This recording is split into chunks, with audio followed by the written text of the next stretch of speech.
8 hours चाहिए, ऐसा एक दिन का, ऐसा 3 दिन का होता है। अरे जैसे डिटेल लेंगे तो गर्भ विज्ञान पूरा 3 दिन, रोज 7 घंटे, तो 21 आवर्स है पूरा गर्भ विज्ञान में। ये शॉर्ट किया तो अभी हम शॉर्ट में बताया, अभी तो उसका एक डिटेल पॉइंट करते जाएंगे तो ज़्यादा होगा। ऐसा हर एक प्रोग्राम ऐसे 30 प्रोग्राम से, तरफ पंचकोश विकास का है, यथार्थ इतिहास का है, भगवत गीता साइंसिस है, ये अलग अलग पॉइंट ऑफ व्यू है। अभी हम जो बता रहे थे उसमें 5 महीने तक हमने देखा था गर्भ उत्क्रांति में 5वें महीने में मन की अभिव्यक्ति होती है, और उसके लिए जो गर्भावस्था है उसमें क्या क्या खाना है, 5वें महीने में कैसा विचार करना है, चिंतन करना है, ऐसे कैरेक्टर्स को, फिलोसोफर्स को, थिंकर्स को पढ़ना है, ये बता रहे थे। अभी 6th मंथ है वो बुद्धि, 6ठे महीने में उसका इंटेलेक्ट आता है। इंटेलेक्ट और मन में दोनों में फर्क है। आजकल हम जो माइंड माइंड माइंड माइंड कह रहे हैं, माइंड पावर, मेमोरी पावर, वो आयुर्वेद में दोनों शक्ति अलग है। स्मृति शक्ति अलग है और बुद्धि अलग है। स्मृति माने आप पढ़कर सुनकर याद रखते हो, और जितना ज्यादा याद कर सकते हो उसको स्मृति कहते हैं। स्मृति मतलब मेमोरी। तो ये एक स्मृति की कल्पना है। उसके आयुर्वेद के हिसाब से वो शॉर्ट टर्म, लॉन्ग टर्म, ऐसे अनेक प्रकार हैं। तो ये स्मृति एक है। और जो बुद्धि है वो क्रिएशन करती है, उसको कहते हैं। जैसे इन्वेंशन करते हैं कोई, जैसे कोई नया सोचते हैं, तो वो नया पदार्थ आना एक, इसके लिए वैद्य के गुण में, वैद्य कैसा होना चाहिए, तो धीमान बताया।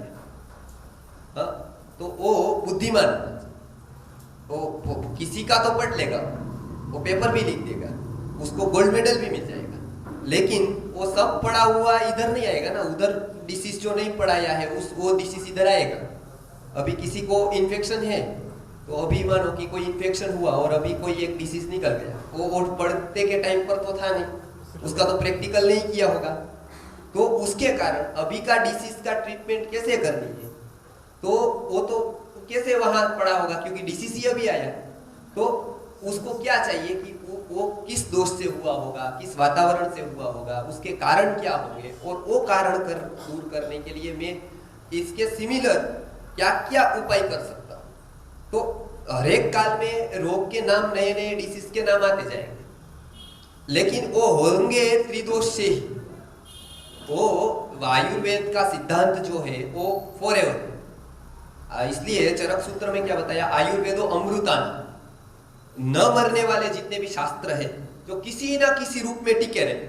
ग्रंथ जल जाए, सब ग्रंथ चले जाए आयुर्वेद के, तो भी आयुर्वेद नहीं जाएगा, क्योंकि आयुर्वेद का एक परंपरा में, जैसे पिकल्स हम बनाते हैं तो वो हम ग्रंथ नहीं देखते हैं बड़े बड़े लोग कि भैया लो चलो ग्रंथ देख लो, इस बार अभी बनाना है समर में, तो विंटर से ही देखने लगो, अभी तब तक समराइज होगा तो समर में अभी हम बनाएंगे पिकल। ऐसा करते नहीं करते। वो माता जानती है, उसकी बेटी को सिखा देती है, उसकी बेटी को सिखा देती है। तो एक जनरेशन से आया है। तो वो न मरने वाले शास्त्र है, उसमें आयुर्वेद प्रमुख है, क्योंकि आयुर्वेद को चैनलाइज किया तो पूरी सोसाइटी में फैला। मेडिकल कॉलेज जब से हुई आयुर्वेद की, तब से आयुर्वेद का नाश हुआ, क्योंकि आयुर्वेद किसके लोगों को, पहले 100% में से 99% के लिए आयुर्वेद था।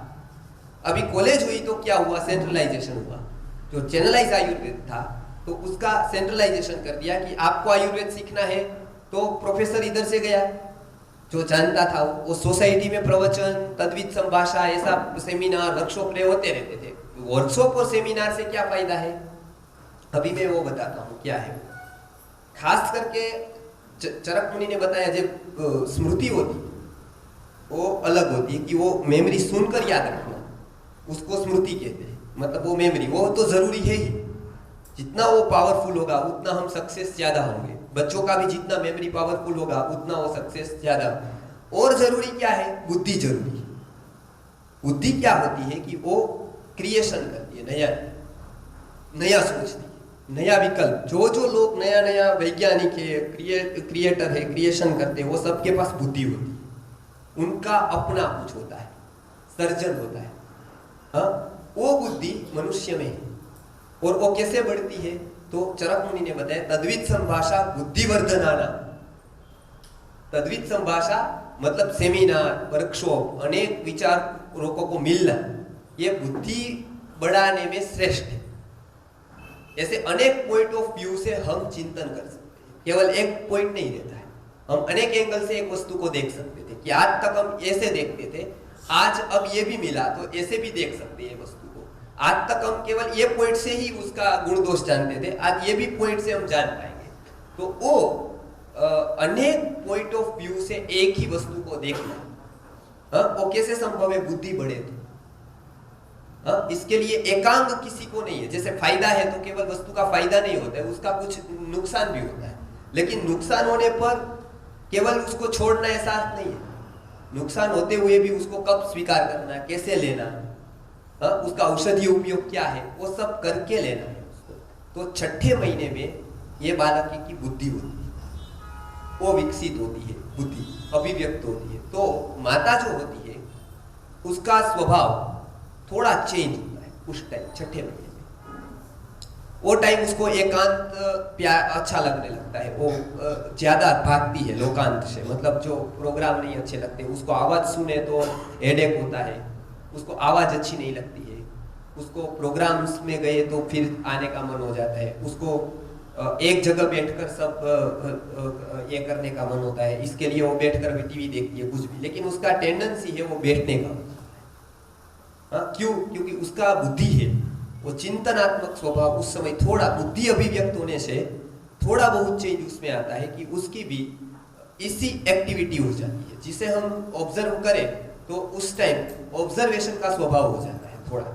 इसके लिए हम जो देते हैं वो बहुत ही गंभीरता से लेते हैं।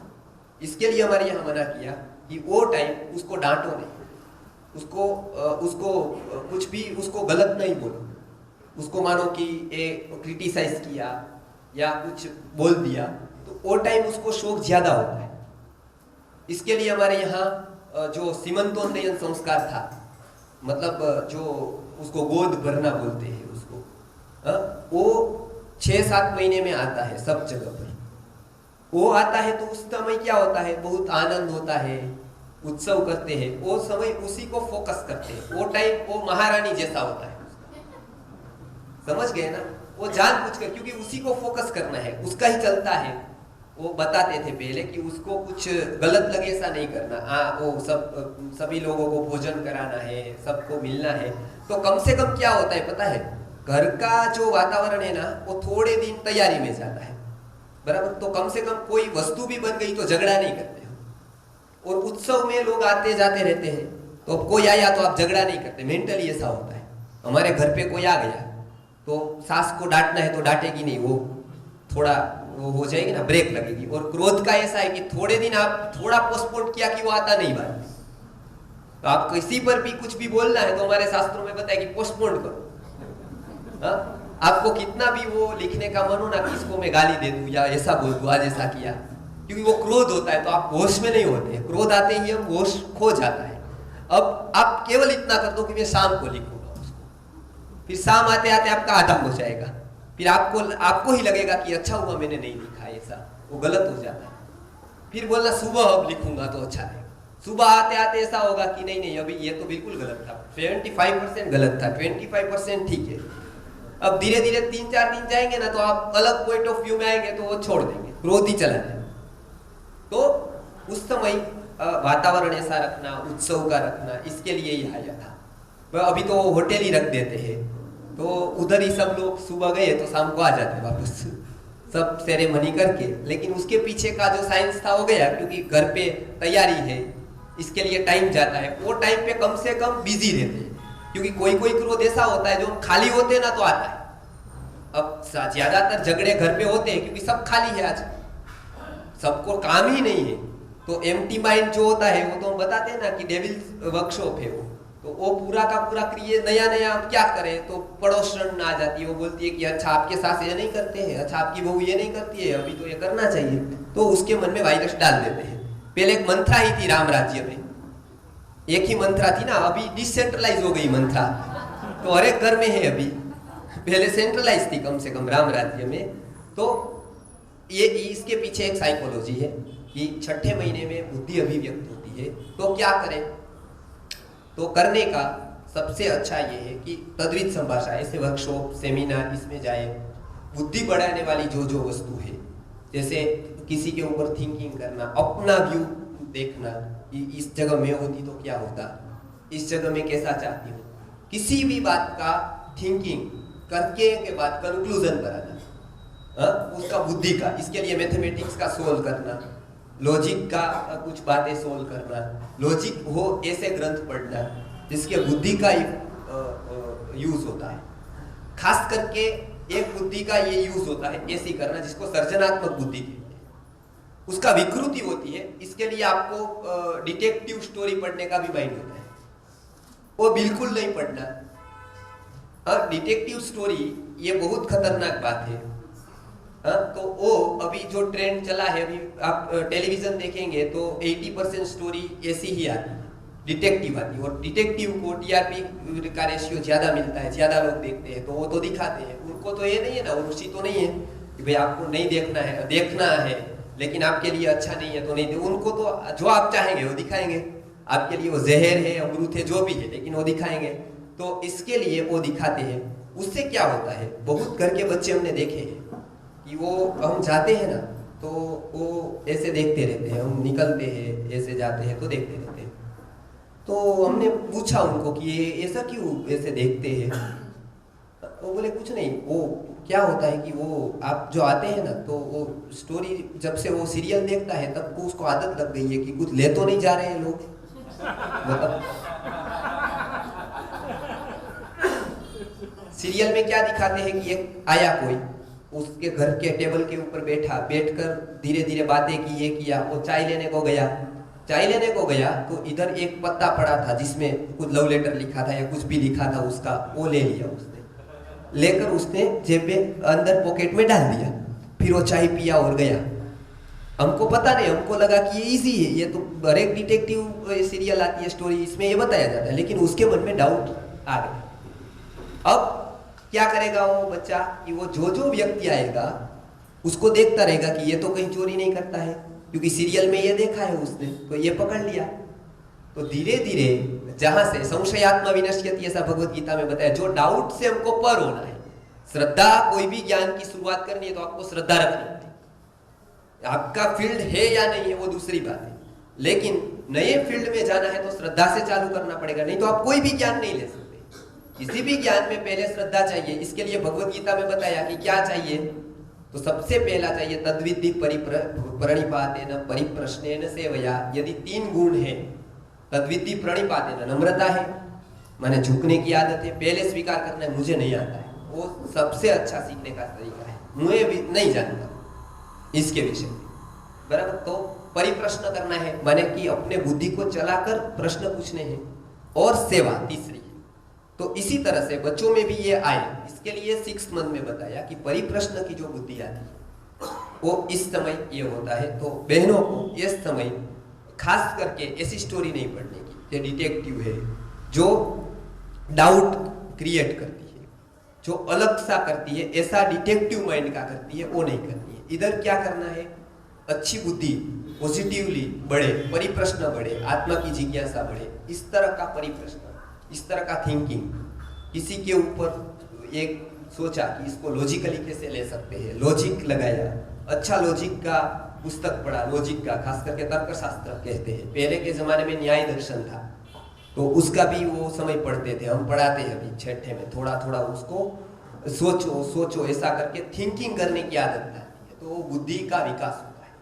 और वो समय जितना लेजी रहेंगे उतना उसको नुकसान होता है, तो लेजी नहीं रहना है उस समय कुछ ना कुछ पढ़ना है, करना है, कुछ ना कुछ उसमें एक्टिव रहना है मेंटली। 6th मंथ, अभी 7th मंथ जो आता है उसमें क्या होता है, तो एक तो परिपूर्णता होती है सबकी, जो जो आ गया है उसका सेकंड स्टेज पूर्ण करने का होता है, वो होती है। दूसरा ओज आता है, तो ओज आने पर वो ओज पूर्णता की ओर जाता है। जो सेवेंथ मंथ है उसमें ज्यादा से ज्यादा अब तैयारी करनी है डिलीवरी को ध्यान में रखते हुए कि उस समय नॉर्मल डिलीवरी हो। इसके लिए अभी के आहार विहार बिल्कुल हल्के हो जाएंगे, जो पचने में हल्के हैं, क्योंकि बहुत सारा इसमें डिसीज जो स्वाभाविक जिसको कहते हैं, जैसे कॉन्स्टिपेशन है, जैसे थोड़ा वजन लगना है, जैसे लेजीनेस है, वो फील होती जाएगी, हो जाती है, क्योंकि वो परिपूर्णता की ओर बढ़ रहा है। तो आपको एक नया जीव आ रहा है, वो पूर्णता की ओर है। मतलब एक शरीर में दूसरा शरीर पूरा डेवलप हो गया है अभी, तो इसके कारण ये सब आएगा। उसमें सभी को ध्यान रखना है, अभी गिर न जाए चलते चलते, उसका ध्यान रखना है, क्योंकि शरीर भारी हो जाता है, गुरुत्व बढ़ जाता है उसमें। तो 7वें मंथ में ओज आता है।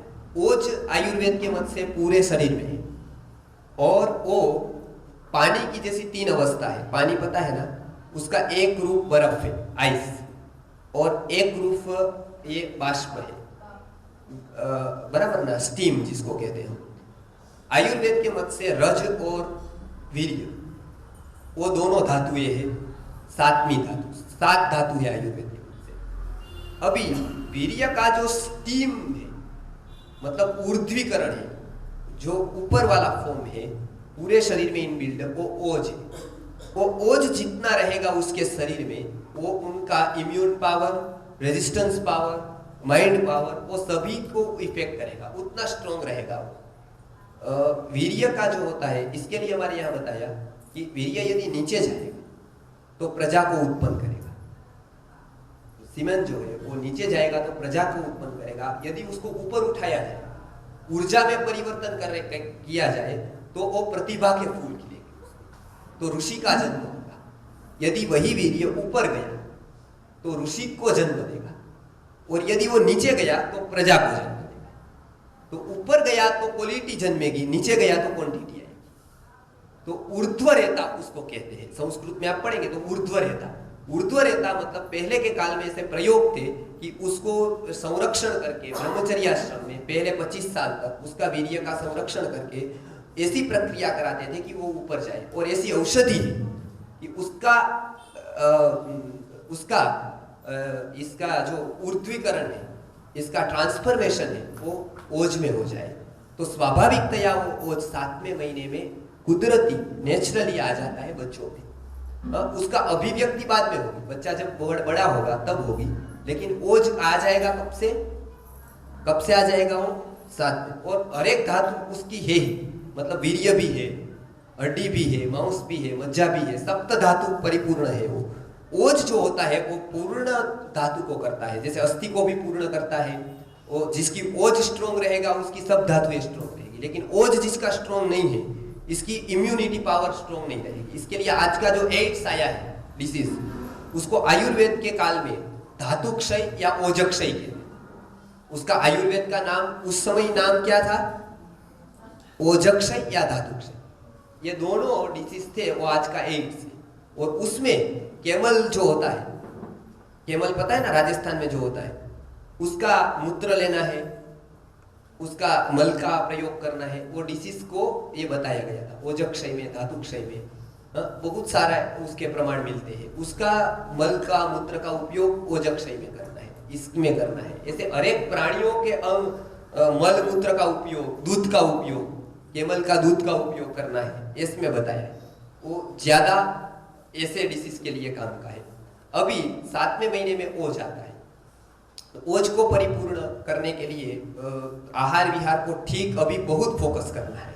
अभी तो गलती से भी कुछ चीजें खट्टी नहीं खानी, जैसे इमली खा ली वो नहीं खानी है। इमली पता है ना, खट्टी वस्तुएं नहीं खानी। फिर आहार विहार जो बाहर का करते वो नहीं खाना, अति उष्ण नहीं खाना है, उसकी तुरंत इफेक्ट होगी नहीं। तो ओज की ओज नाश करने के वस्तु है वो अति उष्ण, जैसे लहसुन खाया, प्याज खाया, वो अति उष्ण में आएगा, तो ऐसा नहीं खाना है उस टाइम। अति उष्ण औषधियों का भी सेवन नहीं करना है। अच्छा, कॉन्स्टिपेशन हो तो चूर्ण लेकर नहीं खाना है बाहर का। नाम तो लगता है कि ये तो आयुर्वेदिक है, लाया डब्बा और खा लिया। तो ऐसा नहीं करना, क्योंकि गर्भावस्था में जब कॉन्स्टिपेशन होती है तो कोई कॉन्स्टिपेशन ऐसी होती है जो स्वाभाविक होती है, उसका उपाय भी ऐसा करना है। तो तीव्र रेचक पदार्थ नहीं लेने हैं, नहीं तो गर्भाभिसरण करके होता है तो उसके बहुत नुकसान होते हैं। तो ये ज्यादा तीव्र औषधियां नहीं लेनी, क्योंकि आयुर्वेद में भी तीव्र रेचन है, जैसे वो विरेचन कर्म कराते हैं, या उसमें जो क्षीर होता है थुअर का, तो उसका वो कैक्टस का एक दूध आता है, वो सभी वस्तु में अभी आयुर्वेद के चूर्ण लेंगे तो बहुत सारा कॉम्बिनेशन उसका होता है। तो वो जो चाहे वो चूर्ण नहीं लेना है बाहर का, बने तो कॉन्स्टिपेशन हो तब एरंड थोड़ा ले सकते हैं, एरंड तेल जरा सा, घी ले सकते हैं गाय का दूध में, पंचगव्य का उपयोग कर सकते हैं। ये सब बताया है 7वें महीने में। अब 7वें महीने में ओज पूरा हुआ, 8वें महीने में वो अस्थिर होता है। अष्टमे अस्थिरम भवति। अस्थिर में क्या होता है, इसके लिए आज भी आप गायनेकोलॉजिस्ट को पूछेंगे तो 8वें महीने की जो डिलीवरी होती है वो रिस्की, वो बताएंगे आपको कि आप या 7वें महीने में करा दो या 9वें महीने। 8वें महीने में जो डिलीवरी होगी ना वो रिस्की है आज भी। आज गायनेकोलॉजिस्ट को पूछेंगे आप तो उसको यदि ऐसा लगता है कि ये पहले डिलीवरी हो जाएगी इसकी, तो वो ट्राई करते हैं कि इसकी डिलीवरी 8वां पास कर जाए, 8वां महीना जो होता है उसके बाद हो या उसके पहले हो जाए। 8वें महीने की डिलीवरी आज भी रिस्की है, आज भी वो बताते हैं क्यों रिस्की है। उसके ऊपर हमने बहुत गायनेकोलॉजिस्ट हमारे ये जुड़े हैं उसको पूछा, लेकिन आज के मेडिकल साइंस में उसका जवाब नहीं, ये क्यों रिस्की है। आयुर्वेद में बताया है उस समय, उस टाइम बताया कि 8वें महीने की डिलीवरी रिस्की है। क्यों रिस्की है तो बताया ओज अस्थिर है। अब वो तो ओज को ही नहीं मानते हैं, तो ओज अस्थिर है माने क्या, तो ओज अस्थिर रहना माने माता और पुत्र बिल्कुल अब अलग अलग होने वाले हैं। तो सबसे पहली शुरुआत कहां से होगी, ओज से हो जाएगी। वो दोनों को अभी देखिए थोड़ा थोड़ा अलग होगा ना, नेचुरली जो होता है ना वो धीरे धीरे ही होता है सब। देखो आप कल थे तुरंत बड़े नहीं हुए, क्या हुआ, थोड़ा थोड़ा शरीर बढ़ा, शनै पंथा शनै कंथा, वो शनै शनै जो जो होता है इंस्टेंट नहीं होता है। पढ़ाई भी पहले क्या थी गुरुकुल में, धीरे धीरे करते। वो आज क्या होता है कि 3 घंटे में सीखो योगा, बराबर 2 महीने में आयुर्वेद मास्टर, 6 महीने में योगाचार्य, 1-2 साल में ब्रह्म ज्ञान। तो वो इंस्टेंट वाला अभी आ गया ना, टी इंस्टेंट चाहिए, कॉफी इंस्टेंट चाहिए, ज्ञान भी इंस्टेंट चाहिए। थोड़ा हमको क्या है, स्पोकन इंग्लिश सीखो 1 महीने का कोर्स, शेक्सपियर बनो 1 महीने में। अब कैसे होगा वो इतना आएगा थोड़ा, आई एम गोइंग, बराबर। लेकिन उसका जो रस है, उसका साहित्य है, योगाचार्य 6 महीने में, टीचर्स ट्रेनिंग 1 महीने में, कैसे होगा। टीचर बनना माने कितना बड़ी साधना है। वो टीचर्स ट्रेनिंग 15 महीने में टीचर हो जाएगा, 15 दिन में। टीचर माने क्या होता है, तो ये 15 बोल सकता है, 15 मिनट ऐसा हो जाएगा। अंदर उतारने का जो है ना, वो पकाने का, नॉलेज को पकने पर वो बाहर आता है, उसका इफेक्ट है। इसके लिए हमारे यहाँ शनै ही बताए, जो भी काम करो रिजल्ट धीरे धीरे आएगा। अभी हम बहुत लोग बताते हैं कि आपका 1 दिन का सेमिनार कर लिया, अभी हम सीख गए गर्भ विज्ञान क्या पूरा, तो कल से हम सेमिनार लेंगे। तो हमने बताया कि ये करने के लिए गुरुजी के साथ 13 साल रहे थे। बराबर, आप मेरा बोला हुआ बोल सकते हो आप सेम, लेकिन वो मेरा होगा फिर, या तो गुरुजी का होगा। आपका यदि करना है इनबिल्ट, तो साधना करनी पड़ेगी, सीखना पड़ेगा, बहुत ग्रंथ देखने पड़ेंगे। इसके लिए वो धीरे धीरे होगा। हम जितना पढ़ेंगे इम्प्लीमेंटेशन करेंगे, वो जानकारी करेंगे, उसके विषय में पढ़ते जाएंगे, सुनते जाएंगे। तो सबसे पहला ये है कि 8वें महीने में ओज से अलग डिपार्ट होना चालू हो जाएगा। 8वें महीने, तो 8वां महीना ओज अस्थिर रहेगा। ओज अस्थिर रहा माने या माता में रहेगा या बच्चे में, मतलब संतान में रहेगा। अब डिलीवरी हुई और ओज संतान में रह गया तो माता मर जाएगी, और यदि माता में रह गया तो संतान मर जाएगी। तो वो टाइम पर अलग नहीं होना है दोनों को, क्योंकि ओज अस्थिर है। तो ओज अस्थिर से शुरुआत हो जाएगी 8वें महीने में। अब 9वें महीने में दोनों में जो ओज है उसका डिपार्ट हो जाएगा पूरा। इसके लिए दोनों को अलग होना आसान हो जाए। ये नहीं तो कितना ये है, आप एक अंग को जुड़ा हुआ आज हम ऑपरेशन करते हैं तो कितनी देर लगती है, दो हाथ जॉइंट होते हैं ना, तो दो हाथ जॉइंट होते हैं, उसको अलग करने के लिए फिर जो वो ऑपरेशन होता है और उसके बाद में जो ट्रीटमेंट होती है वो 6-8-10 महीने की होती है, दो हाथ जॉइंट की ट्रीटमेंट। अब ये पूरे का पूरा जॉइंट है माता के साथ, उसको अलग करना है, तो नेचर उसको अलग करने के लिए पहले प्रैक्टिस करती है। इसके लिए आप आसानी से नाभि ये कर्तन कर दो, हम तो क्या बाहर आया तो कर्तन कर दिया, उसने डॉक्टर चला गया, वो चला गया, हमको लगा कि आसान हो गया, लेकिन 8 महीने तक अंदर क्या क्या प्रोसेस हुई वो हम नहीं जान सकते हैं। शरीर की एक भी क्रिया हमको पता नहीं है। इसके लिए आयुर्वेद में बताया कि जो ये क्रिया जानेगा उसको कभी भी शंका नहीं आएगी कि गॉड है कि नहीं, वो 100% बोलेगा कि ये कैसे इतना इतना सिस्टेमेटिक। हम बोलते जाते हैं आई एम 90 नॉट आउट, लेकिन बैटिंग कोई और कर रहा है, हमने कौन सी बैटिंग की तो हम 90 नॉट आउट। 90 इयर्स तक हम जीते हैं, लेकिन कैसे भोजन पचता है, उसकी व्यवस्था क्या है, बालक आता है तो किस तरह से उसको उसका कैसा कुदरत नेचर कैसा कोटिंग करती है, आप कुछ गलती भी कर देते हो तो नेचर उसको कैसे बचा लेती है, उसका पूरा का पूरा साइंस यदि पढ़ेंगे तो ये क्लियर होगा। तो 8वें महीने की डिलीवरी नहीं होनी चाहिए और रिस्की है। इसके लिए 8वें महीने में प्रवास न करें, कोई भी टाइप का प्रवास हो, मानो कि नोबेल प्राइज मिला हो तो भी 8वें महीने में नहीं जाना है, वो नोबेल महंगा पड़ेगा। बराबर, किसी को ऐसा है कि नोबेल मिला है तो बोले अभी ले लो कोई भी, क्योंकि वो बहुत जरूरी नहीं है। वो बाहर का कोई भी वंश अभी बोले कि अभी 8वें महीने की डिलीवरी रिस्की है, इसके लिए बाहर घूमना बंद करना है, प्रवास नहीं करना है, फिर ऊपर नहीं चढ़ना है। अभी तो प्राय सीढ़ी ही हो गई है सब जगह, स्टेप, तो वो नहीं चढ़ना है, क्योंकि बहुत सारा संभव है कि उसमें पैरों के ऊपर वजन ज्यादा आ जाता है, क्योंकि हमारा वेट बढ़ जाता है। अभी एक वजन हमने लिया है, इस तरह का वजन होता है, अभी पैर को इस तरह का होने का पूरी संभावना है, और वो फिसल गया कि पूरा का पूरा आपको इंजरी हो सकती है, कुछ भी हो सकता है। इसके लिए बताया ऊपर नहीं चढ़ना है, पर्वतम न आरोहे, तो ये सब बताया कि आरोहण नहीं करना है। तो फिर क्या करना है, हवा में उड़ना नहीं है, तो फ्लाइट में भी नहीं जाना है, क्योंकि उसमें भी आरोहण एक तरह का। फिर पानी में नहीं तैरना है, स्नान है तो वो घर पे ही करना है अभी। फिर क्या करना है, पवन नहीं लेना है, मतलब वायु नहीं लेना है सामने से। ये सभी बातों का ध्यान रखना है। फिर क्या करना है, तो अधिक देखना नहीं है, अब पिक्चर में ही बैठ गए हैं टीवी के सामने तो 3 घंटे 4 घंटे, ऐसा नहीं करना है।